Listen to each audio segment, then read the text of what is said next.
Kembali lagi bersama saya Agan. Pada pertemuan kali ini, kita akan membahas tentang chapter 7 dari kecerdasan buatan. Langsung saja kita ke teori.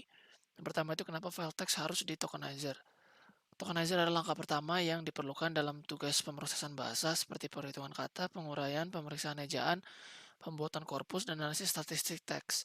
Itu mengkonversi string teks Python menjadi aliran objek token, di mana setiap objek token adalah kata yang terpisah, tanda baca, nomor atau jumlah, tanggal email, URL, URI, dan lain-lain.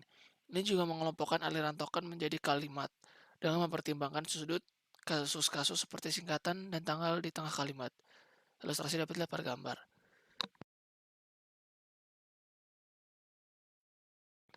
Konsep dasar k-fold cross-validation pada dataset komentar YouTube. Pada code listing 7.1 terdapat penggunaan k-fold dengan metode yang akan membagi data dalam 5 hasil perulangan dari pembagian data yang dilakukan pada atribut kelas. Ilustrasi dapat dilihat pada gambar. Jelaskan apa maksudnya kode program for train test in splits. Membagi susunan atau matriks menjadi rangkaian acak di mana data yang dimasukkan akan dibagi dengan porsi sesuai dengan train dan tes datanya. Untuk lebih jelas dapat dilihat pada gambar. Maksud kode program train content sama dengan d content ilog train idx dan test content sama dengan d content dot ilog train idx. Pada kode tersebut dimaksudkan untuk membaca data isian yang terdapat pada kolom yang bernama atributnya content sebagai data train dan test. Maksud dari fungsi tokenizer sama dengan tokenizer numWords sama dengan 2000 dan tokenizer.fitOnTest text train content pada kode tersebut, di mana penggunaan tokenizer berguna untuk membaca data teks yang berformat kalimat untuk disusun sebanyak 2000 kata. Fungsi fitOnText dalam kurung train content untuk membaca data teks tokenizer tadi untuk dimasukkan ke dalam kolom konten pada dataset. Maksud dari fungsi berikut yaitu pada kode yang pertama terdapat fungsi yang digunakan untuk mengolah data variabel di train input dan di test input dengan menggunakan tokenizer dengan fungsi yang merubah data teks menjadi data matriks dengan pemrosesan data sesuai dengan data variabel train content dan test content. Dengan metodenya adalah tf-idf. Itu contohnya dapat dilihat pada gambar. Maksud dari fungsi berikut berfungsi sebagai pengelolaan data variabel di train input dan di test input dengan menggunakan perintah metode yang terdapat pada library NumPy. Metode yang dinamakan adalah AMAX yang berguna untuk mengambil nilai maksimum yang terdapat pada array-nya atau mencari nilai maksimum panjang sumbu yang terproses dan absolut yang berguna untuk mengkalkulasi nilai pasti dari setiap data elemennya. Untuk contoh penggunaan AMAX atau absolut dapat dilihat pada gambar. Berikut contoh kode digunakan untuk menjelaskan penggunaan absolut.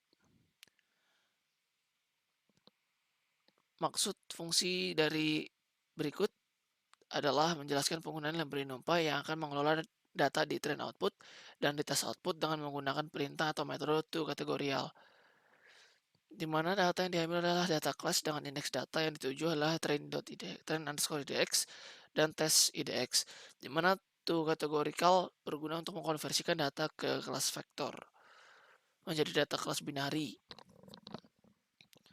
Nomor 9, penjelasan fungsi kode berikut, yaitu dibuatkannya variabel model untuk menampung model sekuensial atau metode yang berguna untuk menumpuk data linear. Berikut contoh penjelasan dari masing-masing fungsi terdapat pada kode tersebut. Dense 512 input shape dan 2, di mana data diolah akan berjumlah 512 dengan shape yang diolah adalah 2000. Begitu juga dengan yang 2.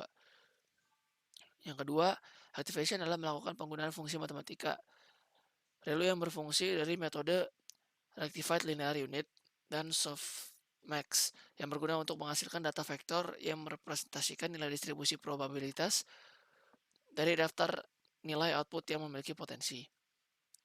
Lalu dropouts 0.5 melakukan set sebanyak 0,5% output atau nilai hasil dikeluarkan pada pengelolaan data visible layer dan hidden layer.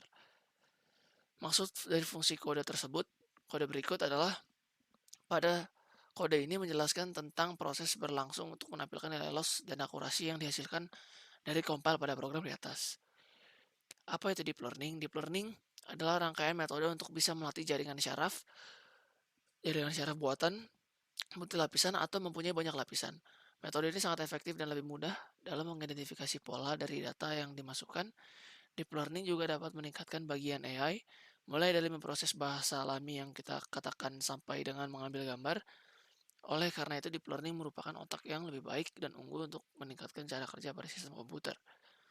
Jelaskan apa itu deep neural network dan apa perbedaannya dengan deep learning. Deep neural network adalah neural network dengan tingkat kompleksitas tertentu. Neural network dengan lebih dari dua lapisan. Neural network dalam menggunakan permodalan matematika yang canggih untuk memproses data dengan cara yang kompleks. Perbedaan antara deep learning dan DNN adalah DNN merupakan algoritma yang terdapat dalam deep learning. Sedangkan deep learning adalah sebuah pengguna dari algoritma daripada DNN. Dasar ilustrasi gambar dan buatkan sendiri langkah per langkah bagaimana perhitungan komposisi ukuran straight NPM Mode 3/1.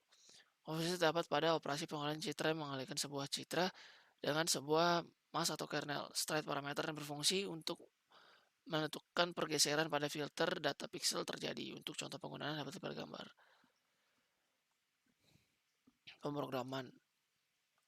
Nomor satu yang pertama itu kode blok 1, yaitu melakukan import library CSV, melakukan import library fill yang berguna untuk melakukan pemrosesan data yang bersifat image dengan fungsi yang diimport atau fill image. Melakukan import data preprocessing dari library class yang akan memproses data image. Nomor 2, kode program blok in 2. Membuat variabel IMGS dan classes yang memiliki nilai array kosong agar dapat diisikan oleh data nantinya. Membuka file CSV dari folder HSCV2 dengan nama file hsc-data-labels.csv yang dialiaskan sebagai variabel CSV file. Variabel CSV reader akan menggunakan fungsi reader pada library CSV untuk membaca file pada variabel CSV file. Membuat variabel i yang bernilai 0. Membuat pemrosesan data yang akan dibaca datang dari CSV reader dengan membuat variabel row. Dimasukkan dengan fungsi if jika lebih besar dari 0. Membuat variabel image yang berisi data pemrosesan library keras dengan fungsi image.em2array yang akan membuat data yang dibuka menjadi format array pada folder HCV2 yang dimulai dari 0. Hasil variabel image akan terbagi dengan 255.0. .append akan membuat list array baru untuk baris 0, baris 2 pada image, menyimpan setiap kelasnya pada baris 2, penambahan i sebanyak 1. Nomor 3, yaitu melakukan import library random, membuat parameter dari penggunaan library random yang akan mengacak data dengan fungsi shuffle pada data variabel IMGS, membagi indeks data dari IMGS dengan cara mengalihkan 80% dengan jumlah data dari IMGS. Untuk data train mengambil hasil perhitungan sebelumnya, untuk data test mengambil sisa dari jumlah yang telah dijadikan data train. Nomor 4, melakukan import dari library NumPy dialiaskan menjadi NP. Variable train input mengubah input menjadi sebuah array yang diambil dari baris 2 dari data lain. Variable test input mengubah input menjadi sebuah array yang diambil dari baris 2 dari data test. Variable train output mengubah input menjadi sebuah array yang diambil dari baris 1 dari data train. Variable train output mengubah input menjadi sebuah array yang diambil dari baris 1 dan data test. Nomor 5, melakukan import fungsi dari library sklearn, melakukan import dari fungsi onehotEncoder library sklearn, lalu dapat lihat pada gambar. Nomor 6, membuat variabel label encoder yang akan memanggil fungsi label encoder tadi. Membuat variabel integer encoded yang akan menggunakan label encoder untuk melakukan feed pada classes agar berubah datanya menjadi integer. Nomor 7, membuat variabel onehotEncoder akan memanggil fungsi onehotEncoder di mana tidak berisikan matriks sparse. Pada variabel integer encoded akan dirubah bentuknya di mana setiap nilai integer akan dipresentasikan sebagai vektor binari dengan nilai 0 kecuali indeks dari integer tersebut ditandai dengan 1. Lalu melakukan feed untuk onehotEncoder ke dalam integer encoder. Nomor 8, membuat variabel train output int akan mengubah data dari train output menjadi label encoder. Membuat variabel train output di mana setelah dirubah labelnya menjadi integer dilakukan onehotEncoding. Diambil dari output int yang menggunakan .reshape untuk memberikan bentuk baru ke array tanpa mengubah datanya dengan keterangan jika indeks dari integer tersebut ditandai dengan 1 dan sisanya yang bukan 0. Membuat variabel test output int akan mengubah data dari test output menjadi label encoder.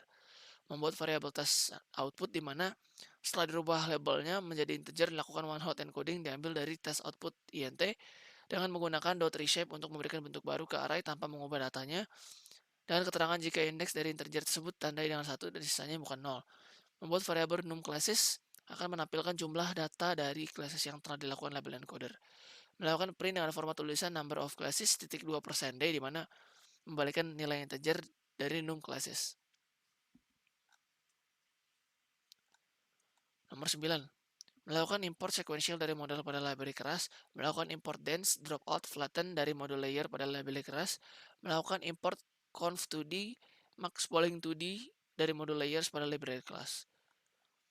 Melakukan permodelan sequential, menambahkan konvolusi 2D dengan 32 filter, konvolusi masing-masing berukuran 3x3 dengan algoritma activation ReLU dengan data dari train input mulai dari baris 0. Menambah max polling dengan matriks 2x2. Melakukan lagi penambahan konvolusi 2D dengan 32 filter, konvolusi masing-masing berukuran 3x3 dengan algoritma activation ReLU. Menambahkan lagi max polling dengan matriks 2x2, mendefinisikan inputan dengan 1024 neuron dengan menggunakan algoritma TAN untuk activation-nya. Dropout terdiri dari pengaturan secara acak tingkat pecahan unit di input ke 0 setiap pembaruan selama waktu pelatihan, yang membantu mencegah overfitting sebesar 50%. Untuk output layer menggunakan data dari variabel num classes dengan fungsi activation-nya softmax. Mengkonfigurasi proses pembelajaran yang dilakukan melalui metode compile sebelum melatih sebuah model. Menampilkan untuk mencetak representasi ringkasan model yang telah dibuat. Nomor 11, import modul callbacks dari label keras. Variabel callback mendefinisikan callback ini untuk menulis log untuk TensorBoard yang memungkinkan Anda untuk memvisualisasikan grafik dinamis dari pelatihan dan metrik pengujian Anda, serta histogram aktivasi untuk berbagai lapisan dalam model. Melakukan fit model dengan 32 ukuran subset dari sampel pelatihan Anda. Epoch sebanyak 10 kali, verbo sama dengan 2 maksudnya menampilkan nomor dari epoch yang sedang berjalan atau yang sudah dijalankan. Validasi split sebanyak 20% sebagai fraksi data pelatihan untuk digunakan sebagai data validasi. Menggunakan TensorBoard sebagai callback untuk diterapkan selama pelatihan data dan validasi. Variable score mengembalikan nilai evaluate untuk menampilkan data loss dan data akurasi dari tes. Menampilkan data loss dengan menghitung jumlah kemunculan 0. Menampilkan data akurasi untuk menghitung kemunculan jumlah 1. Import modul time dari Python Anaconda, variabel result berisikan array kosong, menggunakan convolution 2D yang dimana akan memiliki satu atau dua layer. Mendefinisikan dense size dengan ukuran 18, 256, 512, 1024, 2048. Mendefinisikan dropout dengan 0, 25, 50, dan 75%. Melakukan permodalan sekuensial. Jika ini layer pertama, kita perlu memastikan bentuk input. Kalau tidak, kita hanya menambahkan layer saja. Kemungkinan setelah menambahkan layer konvolusi, kita akan melakukan hal yang sama dengan max polling. Lalu kita akan meratakan atau flatten dengan menambahkan dense size ukuran apapun yang berasalkan dari dense underscore size, di mana akan selalu menggunakan algoritma TAN. Jika dropout digunakan, kita akan menambahkan layer dropout. Menyebut dropout ini berarti katakan 50% bahwa setiap kali yang memperbarui bobot setelah setiap batch, ada peluang 50% untuk setiap bobot yang tidak akan diperbarui. Menempatkan ini di antara dua lapisan padat untuk dihidupkan dari melindungi dari overfitting. Lapisan terakhir akan selalu menjadi jumlah kelas karena itu harus menggunakan softmax. Itu dikompilasi dengan cara yang sama. Atur directory log yang berbeda untuk TensorBoard sehingga dapat membedakan konfigurasi yang berbeda. Variabel start akan memanggil modul time dan waktu, melakukan fit atau compile, lalu melakukan scoring dengan .evaluate yang akan menampilkan data loss dan akurasi dari model. N merupakan variabel melihat waktu akhir pada saat pemodelan berhasil dilakukan, lalu menampilkan hasil dari run script di atas. Nomor 14 yaitu melakukan permodalan sekuensial. Untuk layer pertama menambah convolution 2D dengan dimensi 32 dan ukuran matriks 3x3 dengan fungsi aktivasi yang digunakan itu ReLU dan menampilkan input shape. Lakukan max polling 2D dengan ukuran matriks 2x2. Untuk layer kedua, melakukan konvolusi lagi dengan kriteria yang sama tanpa menambahkan input. Ini dilakukan untuk mendapatkan data yang terbaik. Flatten digunakan untuk meratakan inputan, menambahkan dense input sebanyak 128 neuron dengan menggunakan fungsi aktivasi TAN, dropout sebanyak 50% untuk menghindari overfitting, menambahkan dense pada model untuk output di mana layer ini akan menjadi jumlah dari kelas yang ada. Lalu mengcompile model yang didefinisikan di atas, menampilkan ringkasan dari permodelan yang dilakukan.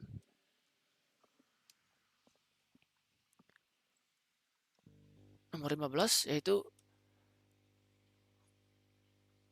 melakukan fit dengan join data, train, dan tes agar dilakukan pelatihan untuk jaringan pada semua data yang dimiliki. Nomor 16 menyimpan atau save model yang telah dilatih dengan nama matchSymbols.model. Nomor 17 simpan label encoder dengan nama classes.npy. Nomor 18 yaitu import model dari library class. Variabel model 2 akan memanggil model yang telah di-save tadi, lalu menampilkan ringkasan dan hasil permodelan. Nomor 19 itu memanggil fungsi label encoder. Variabel label encoder memanggil kelas yang di-save sebelumnya. Fungsi predict mengubah gambar ke dalam bentuk array. Variabel prediction akan melakukan prediksi untuk model 2 dengan reshape variabel new image dengan bentuk array 4D. Variabel inverted akan mencari nilai tertinggi output pada hasil prediksi tadi, lalu menampilkan hasil dari variabel prediction dan inverted. Yang terakhir yaitu melakukan prediksi dari pelatihan gambar V2 strip 00010 PNG. Yang kedua itu dari gambar V2 00500 PNG, dan yang ketiga V00700 PNG. Ya, mungkin sekian saja. Lalu lanjutkan untuk menggunakan GitHub. Oke, untuk pull request langsung saja. Jika sudah dimasukkan semua, sudah mengcompile, langsung saja kita git add titik untuk masukkan semua file-file yang baru kita masukkan. Cara mudahnya dengan git add titik. Setelah sudah, lalu kita commit saja.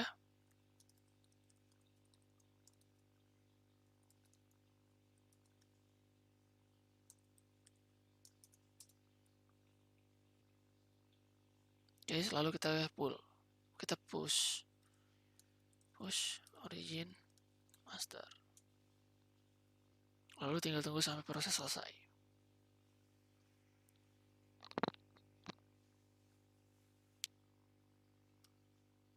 Oke, setelah sudah, kita tinggal buka GitHub ya, buka repo kita. Nah, sudah masuk, lalu kita pull request saja. New pull request. Create pull request.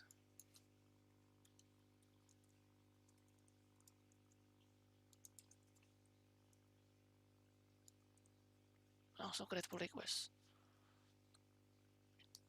Nah, setelah sudah, tinggal kita tunggu sampai di merge oleh Megarepo. Mungkin sekian saja pada video kali ini. Terima kasih dan sampai jumpa.